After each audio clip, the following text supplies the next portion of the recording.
દક્ષિણ ગુજરાતના વિસ્તારોમાં ફેલાયેલા ધુમ્મસમય વાતાવરણે ખેડૂતોમાં ચિંતા વધારી છે। આ પરિસ્થિતિને કારણે કેરી, ઘઉં અને ચીકુ જેવા મુખ્ય પાકોને વ્યાપક નુકસાન થવાની ભીતિ ઊભી થઈ છે। ખેડૂત આગેવાન જયેશ પટેલે માહિતી આપતા જણાવ્યું કે આ ધુમ્મસમય વાતાવરણ કેરીના પાકને નુકસાન પહોંચાડશે।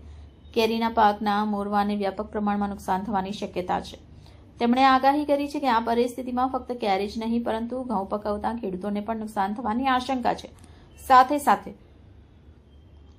ચીકુના પાકને પણ ભારે નુકસાન થાય તેવી શક્યતા વ્યક્ત કરી હતી। આ અનિચ્છનીય હવામાન પરિસ્થિતિઓના પ્રદેશના ખેડૂતો ચિંતામાં મુકાયા છે। ખેડૂતોને નુકસાનની ભીતિ સમગ્ર કૃષિ વિસ્તારમાં પ્રસરી રહી છે, જેનાથી આવનાર દિવસોમાં પાકની ગુણવત્તા અને પ્રમાણ પર ગંભીર અસર થઈ શકે છે। હાલમાં માત્ર સુરત જ નહીં પરંતુ દક્ષિણ ગુજરાતના અન્ય વિસ્તારોમાં પણ ધુમ્મસની સ્થિતિ જોવા મળી રહી છે। આ બાબતે કૃષિ વિભાગ તરફથી ખેડૂતો માટે માર્ગદર્શન જાહેર કરવામાં આવે તેવી અપેક્ષા છે।